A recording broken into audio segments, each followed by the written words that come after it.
Are you a volleyball player that's dealing with an inconsistent setter? Or maybe you don't know where to start your approach, so you shorten it, which sacrifices jump height but makes hitting easier. Or maybe your hitting technique sucks. In today's video, we're gonna cover all these topics and much, much more. The person covering it is Rich, who we just hired to be the volleyball coach at THP. You can follow him on IG here. Hope you guys enjoy the video.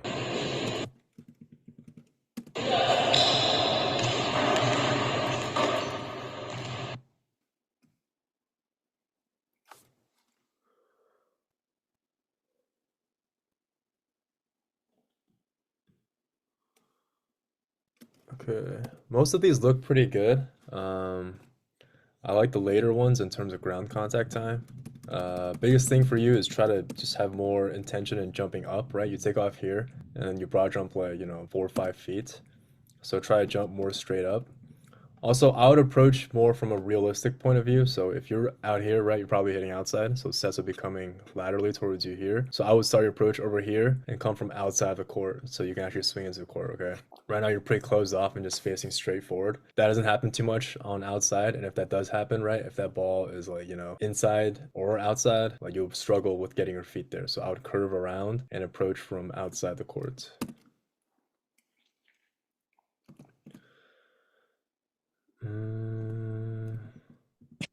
Yeah, good timing of the hands, the block. Good external rotation here.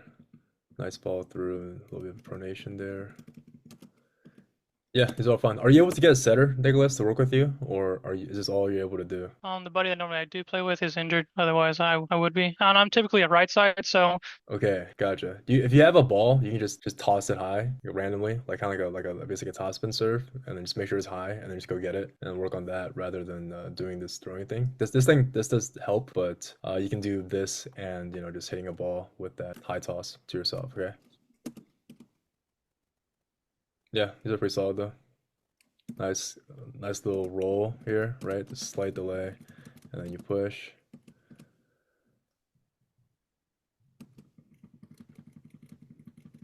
Let's see, open up here, rotate.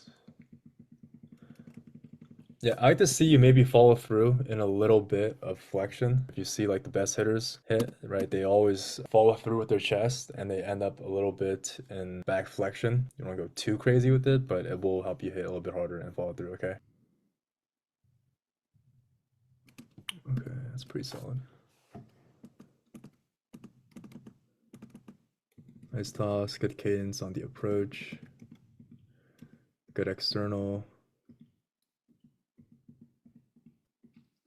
That's all solid. I would like to see you follow through a little bit more, like pronating, so you kind of punch through the ball. I'm gonna pull up a video here real quick. I kind of made like a huge collection of videos that you guys can see and look over.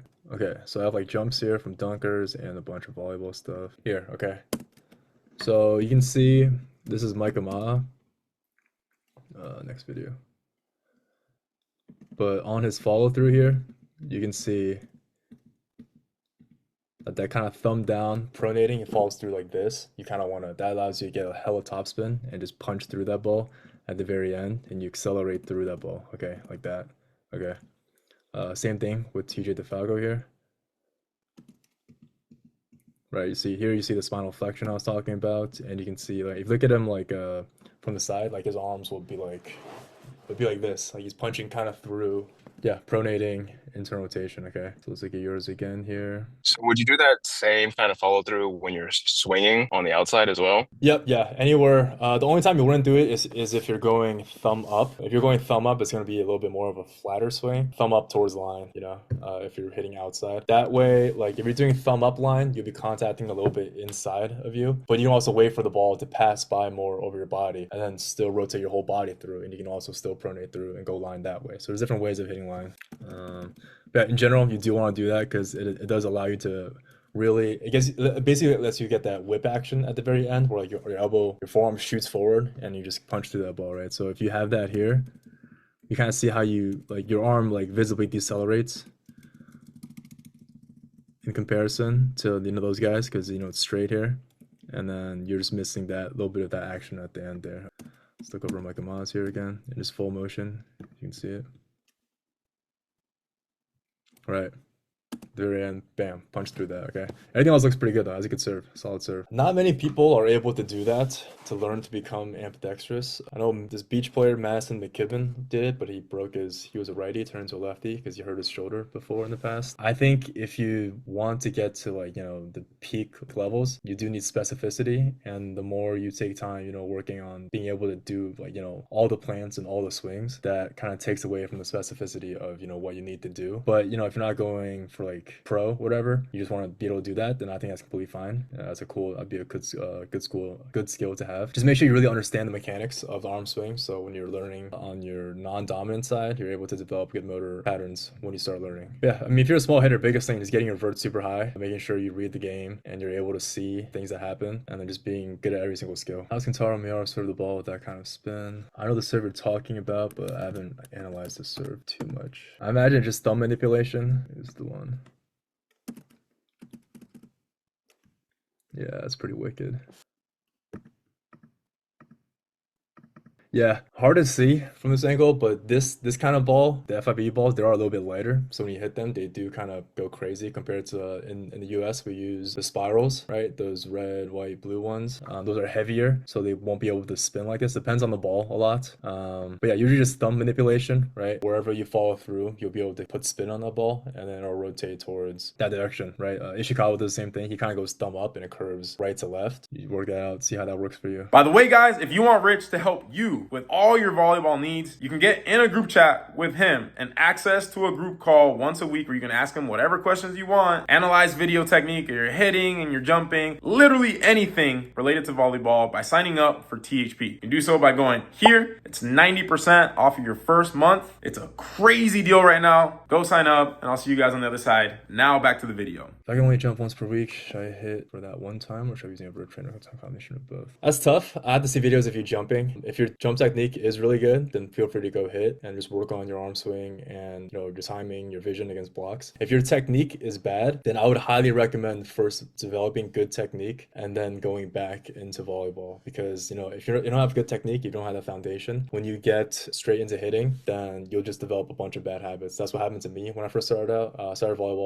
volleyball when I was like 17. Didn't really play sports before that. Developed terrible habits, and then I've been slowly kind of trying to unfuck my body, basically, because your body will do weird stuff to compensate. Developing good technique will help expose that, and then you'll just be able to have better long-term development doing that. Yeah, that's a great swing. I remember commenting on your group chat, Nick. This is really, really good, guys. Right, super patient, really low here. Right, look at his shin angles as he's approaching. Right, he goes in. Right, sees the ball, then he pushes hard. Super low here. You can see his knee flexion there is he's like right below parallel there. Big plant, big block. He gets off the ground really fast. Yeah, really good swing here. Really, really good. I think you could still, like, given your outputs and, you know, how high you get up, you could probably start this approach like 2 to 5 feet further back, honestly. Like, and you would still be able, like, if you plant this like 2 feet further back, you can still push there and you can still hit all those, like, if this set was off, you still hit everything that's off. You know what I'm saying? So yeah, given your outputs, I would go back, start from further back, and then if it's tight, you know, just push harder, get your feet there. Yeah, really good timing on the arms with the block. External. Yeah, good swing, dude. You can also work on that little bit of pronation I was talking about earlier. Yeah, check out like DeFalco, Michael Ma, those guys. They all do that. That'll allow you to follow through a bit more through the ball and generate a bit more topspin. You can control depth more easily doing that. Yeah, great swing.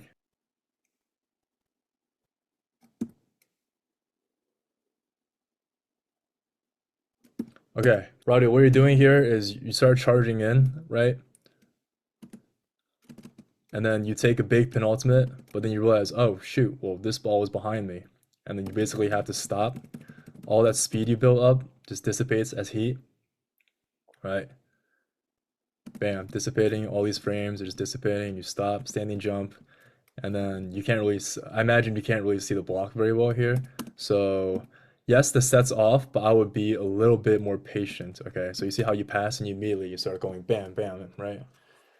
Take it easy, wait till you see it, and then push and go get the ball, okay?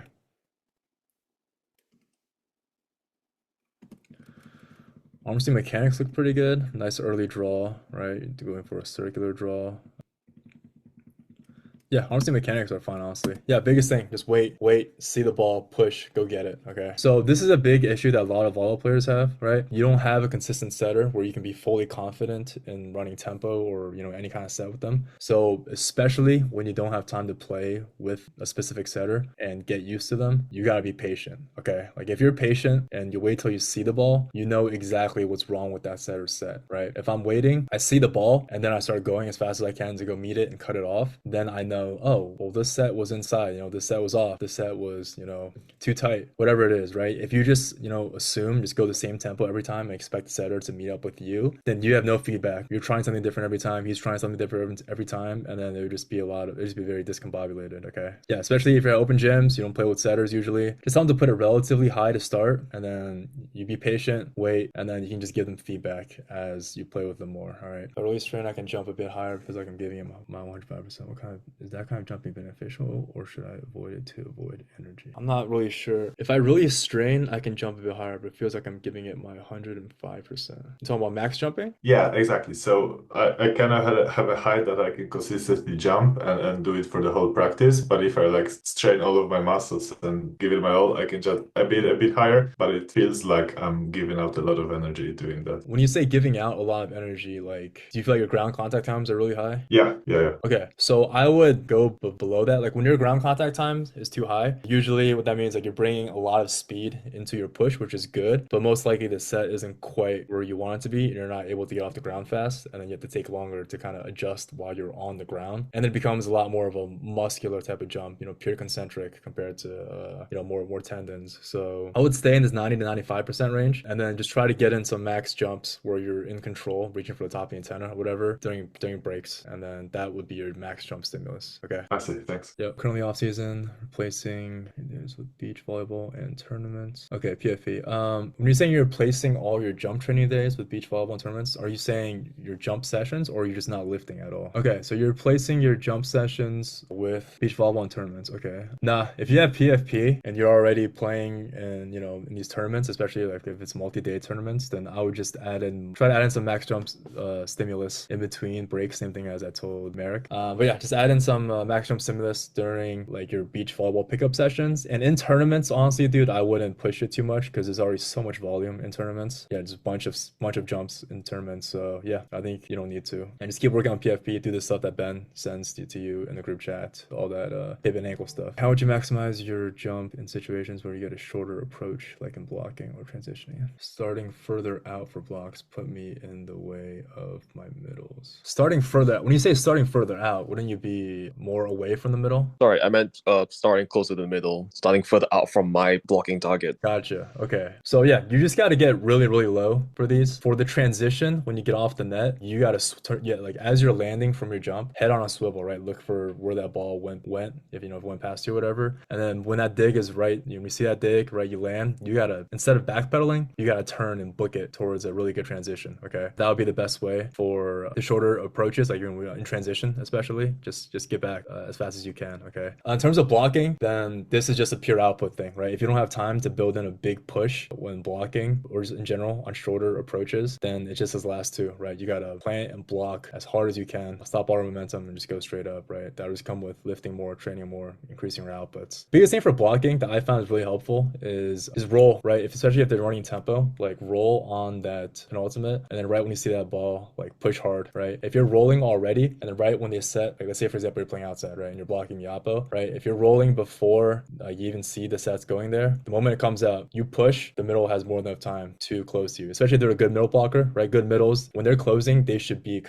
stepping behind you instead of right next to you laterally. Okay. If they're next to you laterally, they're gonna feel like they're overcrowded. So if they ever tell you that, just tell them like, oh, take your first step kind of behind you, so then they have clearance to close to you. Okay. All right, thank you. Yep. Thoughts on outsides running parallel to their approach rather than 45 degrees off the net like usual. Parallel, do you mean like right, like if this is the antenna, like approaching right in line with the parallel, with the antenna. Is that what you mean? Yeah. Okay. This does work sometimes, especially for tempo, like where you let the ball pass you and then you can just bang line. But if that sets inside, like it's an awkward angle, okay? Because you're kind of approaching straight on. You're not able. It's a little bit harder to kind of suddenly decide to push inside versus if you do start outside and approach more angled, you're able to make that adjustment more. I would experiment with it. Some people do kind of do this. I know TJ DeFalco does like running tempo like that, and then he just lets the ball go past him and then just bang his line that way. But he also has the arm swing to kind of like make him not have to adjust as much. He has a very, crazy arm swing. What I noticed is, because I tried it yesterday and I was trying to go for a sharp cross, Yeah. but I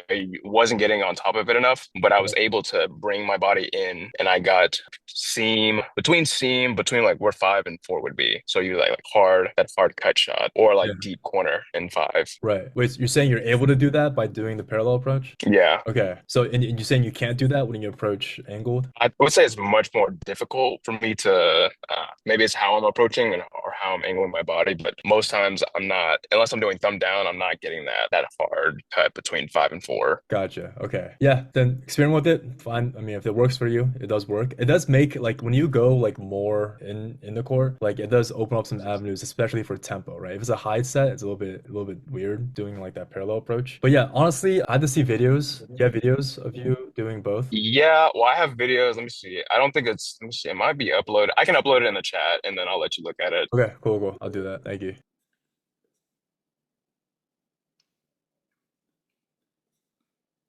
Oh, was it just a serve?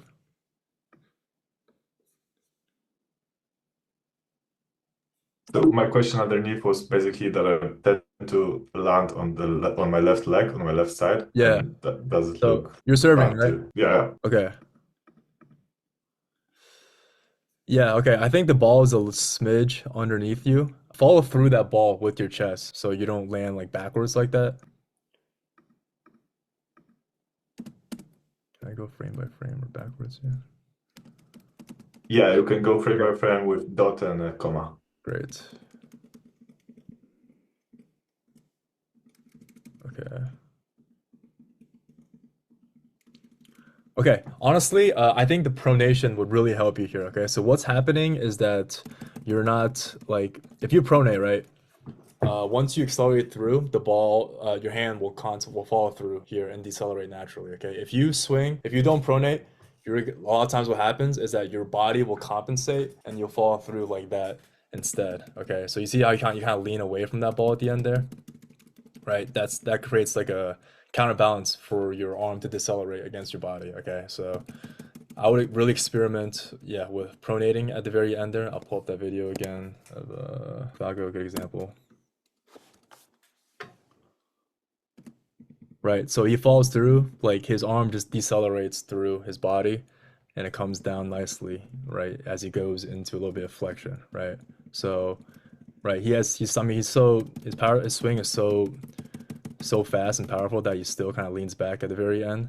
But you see how he's in a better position compared to you back here? Yeah, makes sense. Yeah, so your right foot rotates up. Honestly, I had this issue too. I've been working on it. I haven't been playing much recently, but I did notice that when I was playing. But yeah, like work on pronating through. Get your left hand up as guidance, and then keep that ball in front. Bang, pronate through. Let that arm decelerate down into your left pocket. Okay, and that should help out with that. So your body doesn't have to compensate for that deceleration. Awesome, thanks. Yep. How can you maximize jump height on a jump float? Toss higher. Most people toss way too low on their jump floats. Like they kind of like, if you like look at it visually, they toss it probably, the ball is probably at like 9 feet maybe, and then a lot of these guys get up 11 feet plus. So toss it higher, go get it, and then yeah, really just contact it high and then try to float it down. Yeah, just higher tosses. Should I be jump serving in general if I have some knee pain? If you have knee pain, you shouldn't be jumping in general. Okay, what's your training like right now? Are you on knee guidelines? Is it tendon or PFP? It's tendon. Tendon, okay. Yeah, I wouldn't be, let's get that under control first. Just follow the training. If you are you on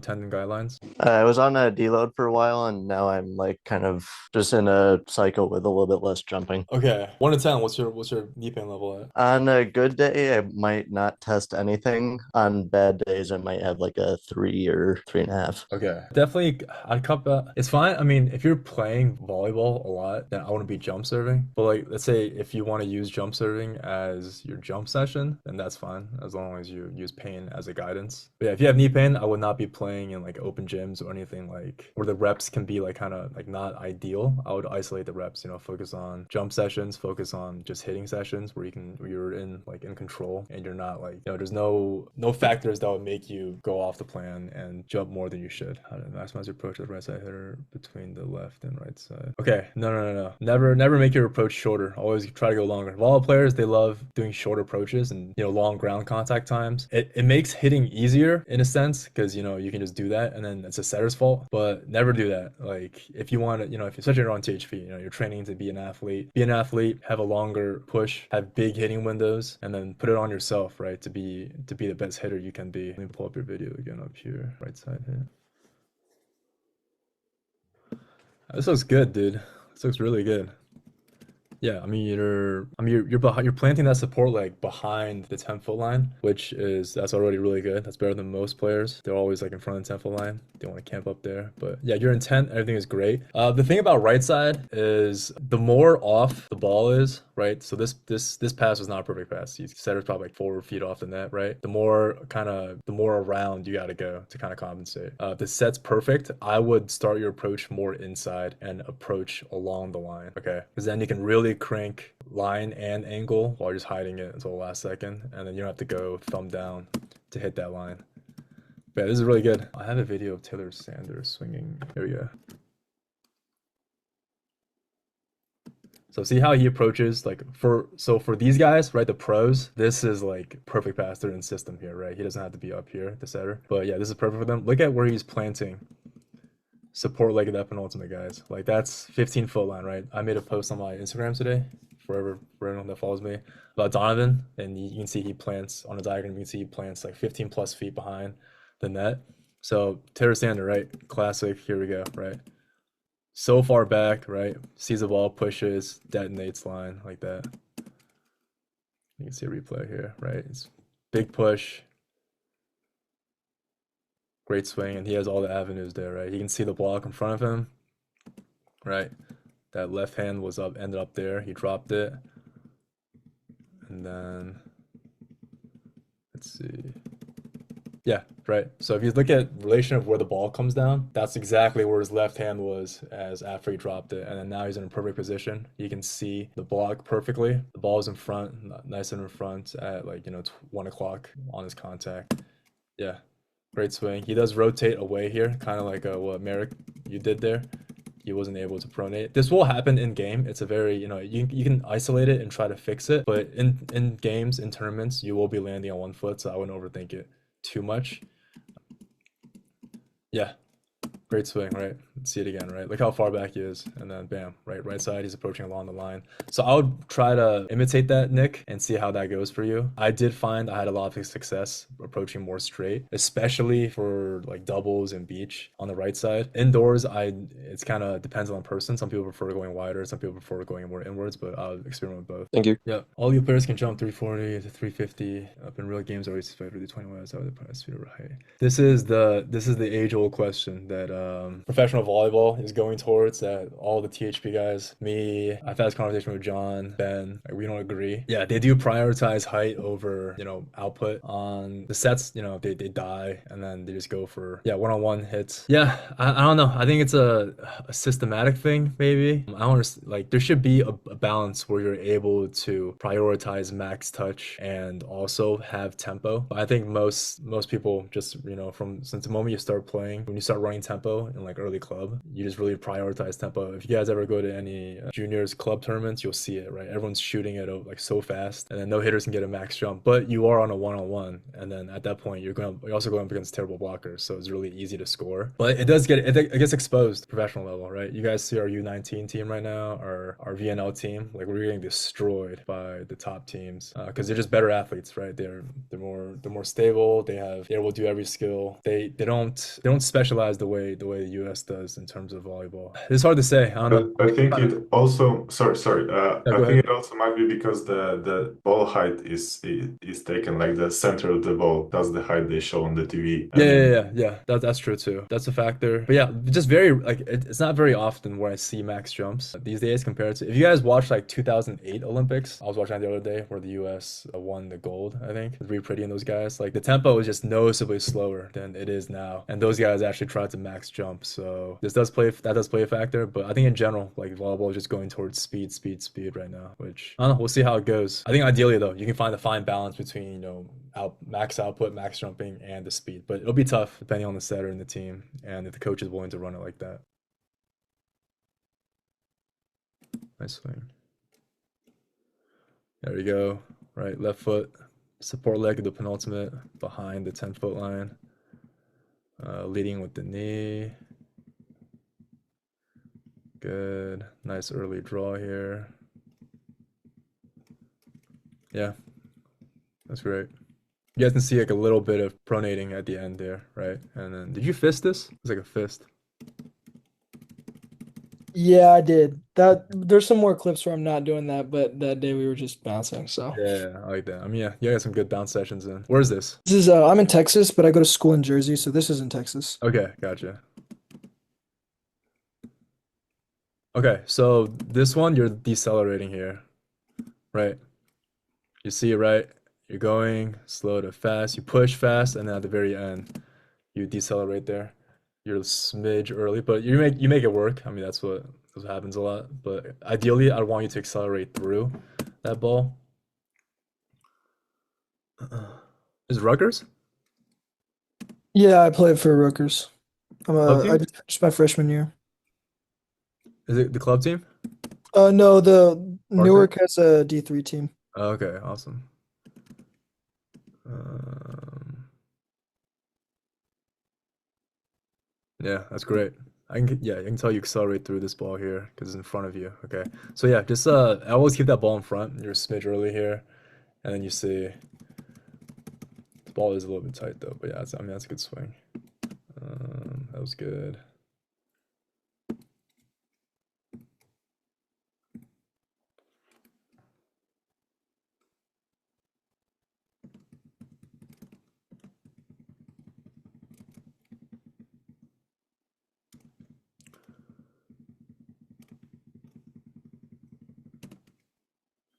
That's the best quality we have available to us, unfortunately. Okay, all good.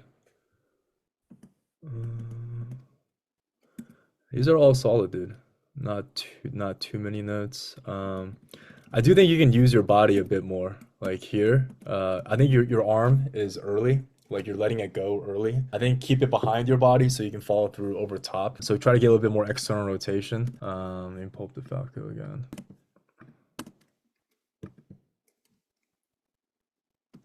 So you see like this here, like his arm is way behind him here, right? Yeah, I've been trying to work on drawing earlier and harder so that my body actually opens up more. Uh-huh. The only thing right now is so I'm trying to work on a lower draw. I've been watching a lot of Ethan Champlin because he draws early and Yeah. opens up a lot. So I've been trying to do that, but I've been dealing with a lot of shoulder issues. So because at that external rotation, like right where this is frozen right now, the Yeah. elbow and then the hand behind it, like that position has been like ripping my shoulder apart. Okay. So right now I'm going through like PT and just trying to recover it, but Okay. I'm trying to open up with my body more so that my shoulder takes less stress. Okay, gotcha. Keep talking to me and Ben in the group chat, and we can help you out with that. Let us know what range of motion hurts. You said external rotation hurts. Yeah, it's like I think we think it's the bicep tendon, Oh, and okay. my labrum's a little damaged, but I think it might be the bicep tendon because it is like the external rotation, or when the bicep is lengthened and my shoulder rotates. Okay, got it. There's a few tests you can go over. Did you guys do the empty can test? No, I just know. Well, we just know when it started hurting, and it was after I did like a lot of pull-ups. Okay, got it. Remind me in your group chat later on tonight, or whenever next few days, and then I can send you some stuff for that. Okay, we can see what it is, and then could be a lot of his stuff. Yeah, these are all pretty solid though. Yeah, Ethan Champlin, great guy to watch. So is this after you've been developing the arm swing, or is this your natural arm swing? No, so this is just in season. I didn't lift any weights, so I didn't have any kind of tendonitis, and like even though I didn't use my body very much, it just didn't hurt, and it was fine. Okay. And as you can see, the tempo we ran was like stupid fast and pretty low, so it didn't actually get to max jump and open up very much. Yeah. But I think this year I'm going to focus on getting more vertical and being more open and aggressive with my whole body. Okay, gotcha. One thing that can, if you're not able to get external rotation normally here, you can work on getting a little bit more lateral flexion. So that gives you more space in your shoulder socket to get the external rotation. But yeah, focus on PT first and then see how things go. Keep us updated. These are great swings. Very good aggression on your, oh, that's good up. Really good aggression on your last two. It's really good. Yeah, so when you guys run tempo, like you can see here from Alex, like that also responds to Nick's question up here earlier. When you don't have space to push that hard, you gotta be super aggressive on the last two, and then just let that take you towards the ball when it's tempo like that. Okay, I have another video here by. So you guys can see he pushes, right? When you run tempo like this, it's only on the last two, right? Like he sees that ball is smidge to his left. And then just bam, just jumps to his left. It's the last two that just decides that. Okay. I also wanted to ask about like my posture and then how far my left arm doesn't go behind. During my penultimate, my left arm actually stays bent.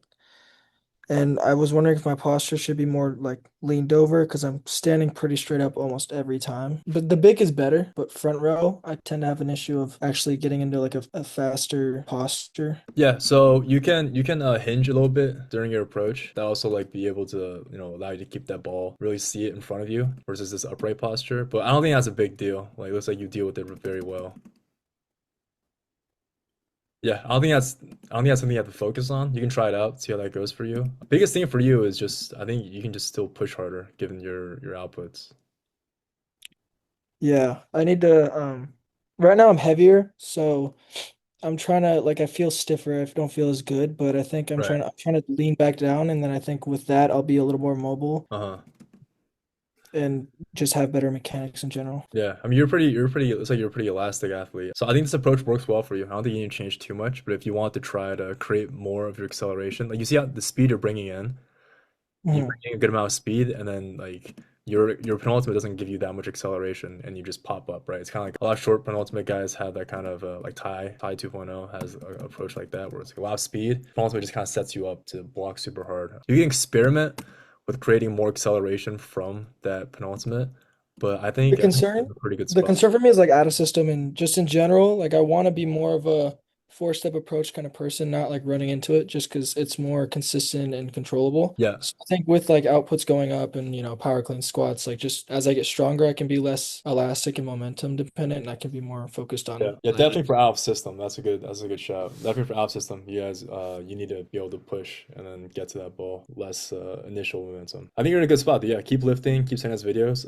If you're not in season right now and you have jump sessions, I would work on extending that penultimate. Put something on the ground where you should plant your support leg of a penultimate and then work on taking off in the same spot and get used to that. Feel that stretch in your rec fem on your left. Okay. How should I prefer getting in season to get my skills at highest level? Okay, tryouts in around 2 months. How often are you playing right now, Luke? Okay, how often are you playing right now? Right now I'm playing right now my ankle is kind of in a bit of a situation, so I'm not playing. But during the time when I was playing before my ankle got injured, I played like two to three times a week. Okay. Trials are for sixes, right? Oh yeah. Okay. Dude, honestly, I think right now focus on getting your body healthy. Follow the training. Don't go off the plane too much. Just get your ankle down pat. I would play like if you think technically you aren't there yet, I would play a lot of doubles. Play doubles so you can maximize the amount of touches. So when you go into tryouts, like when you play sixes, especially open gym, like a lot of times you're not able to get the touches you want. So I think Yeah. doubles would be really good, and then go at the sixes like 2 weeks before tryouts, and then just make sure you're eating well, getting good sleep, getting protein, and then following your training. Okay.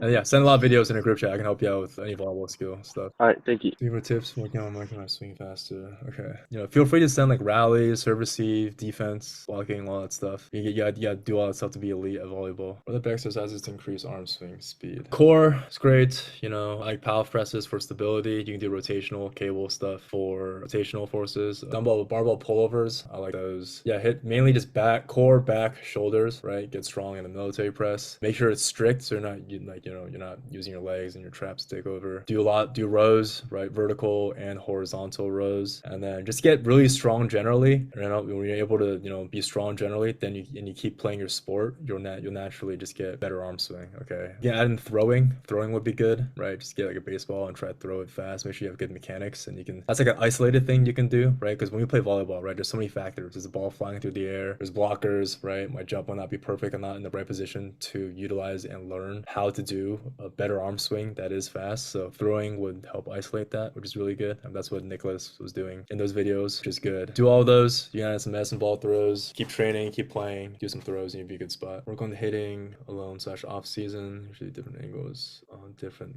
throw heights standing. So I like to, sometimes I just do like down balls. Down balls aren't the most specific to hitting, but it does help to get like the idea of where you are. I like kind of draw a line where the set would be here. I'm on the side of the antenna here. Just do down balls. I can toss it really high and then walk up to it and then just work on getting the idea of what it feels like to hit in different spots.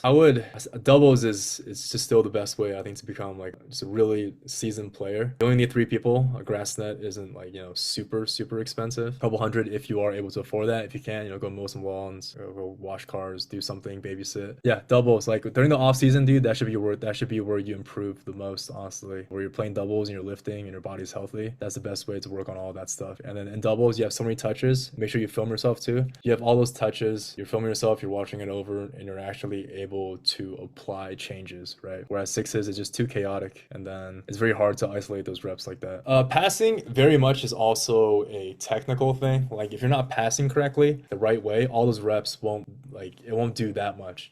Passing the right way feels very different than passing the wrong way. It's way more efficient. The biggest cues are you got to get that ball in front of you, and you have to form your platform with your shoulders, okay, instead of with your hands. Okay, what I mean by that is like if I form my platform just with my hands, right, if something hits it, bam, my hands are gonna slip, right? It's very difficult to support that, right? Versus if I form the platform with my shoulders, my hands are just there, like then you have way more support. It's like a proximal type of movement with the shoulders rather than with the hands. And then after that, you just want a lot of separation between your torso and your platform. Okay, so what that will do is allow you to keep the ball in front of you. If my platform was super stuck to me, like stuck to my torso, right, I pass like this all the time, right, as that ball comes in, right, I can't really see it, right, I can't see the way it moves, and then I'm just gonna be messing up a lot of passes. What I like to say is imagine you have a hula hoop around you full of spikes, so you keep that platform out in front of you, and then when you're tracking the ball, imagine you have a cone in front of you, and this is where all the angles of your platform would be, right, you're able to form it here, and then keep the ball in the zones of that cone, right, so it'll be pretty wide because you can pass outside of midline, but always move around depth-wise to keep the ball in that cone. The biggest issue that volleyball players have is they get caught, creeping up, and then those deep ones, they get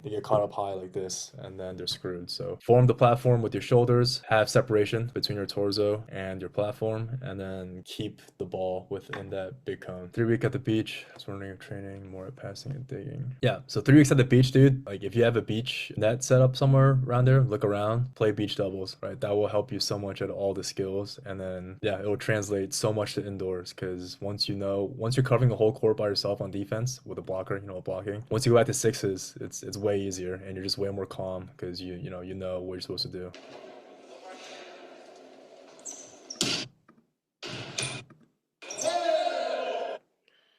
Okay, this is a league? What league is this? Yeah, it's like for my senior team. Okay, I can't see the beginning.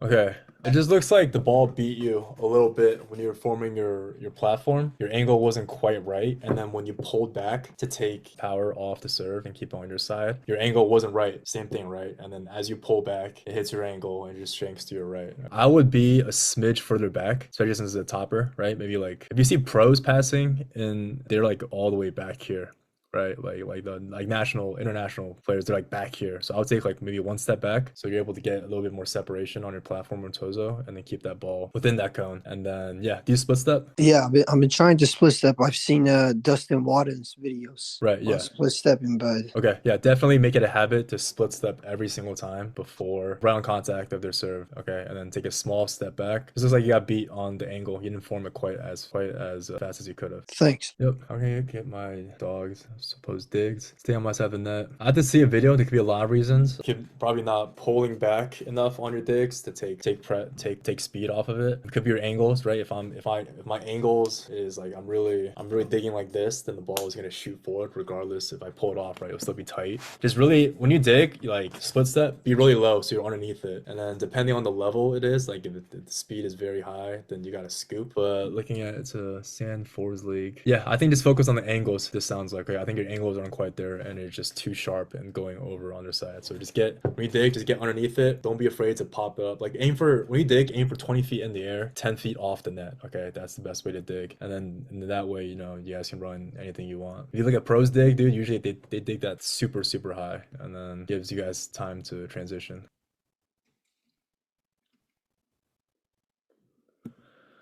Okay, support leg. Let's put that firmly behind the 10-foot line. Right now you're probably 9 something, a little bit in front of the 10-foot line. Let's get that way further back. So yeah, right. See, you're over here. Let's get that like back here. And then your penultimate is very short. Okay, so at this point you gotta like fully extend so that you extend this leg so you feel like your glutes contracting there. Let's pull up, right? Isaiah Espinoza, this guy. Look at the angles he has here, right? He's like fully extended here, and then you're like that. It's kind of like a hamstring curl, so you want to get a full push, and that'll set you up better. You can carry more speed.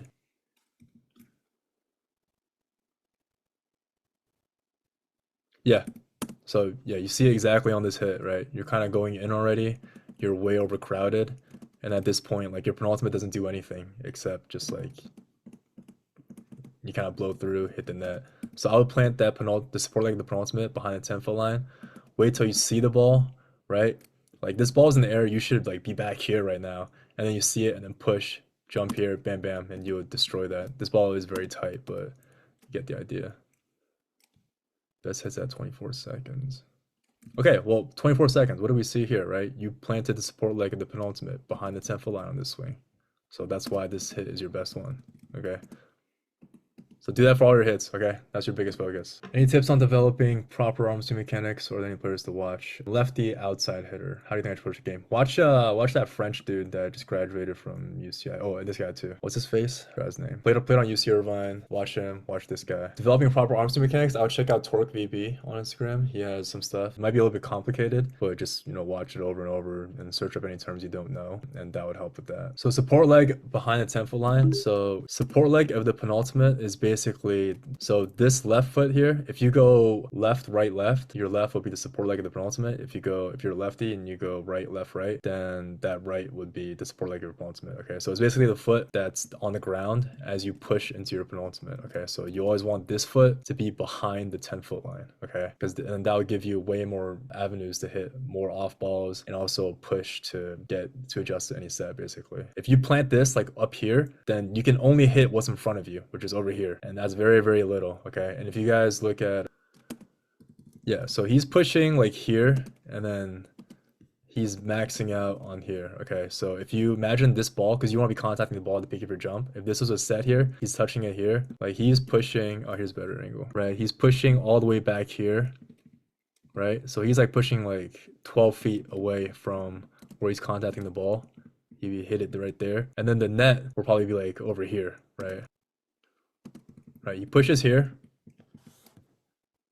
The net he contacts the ball here. The net, volleyball net, if he was hitting a volleyball, would probably be right where this rim is. How far away is this guy pushing from, right? You see, if this ball is off, if it's over here, he can still hit it, right? If it's over here, he can still hit it, right? If you're pushing from over here, right, the ball is right there, and the net's here, like all this stuff behind you, like you're giving a free ball, right? And you can't do anything about that. Always get further back, plant that support leg further back, and that would just help you so much. I think that's all the questions. Thank you guys for hopping in. Yeah, hopefully it was helpful. See you guys next week, all right? Have a good one, guys.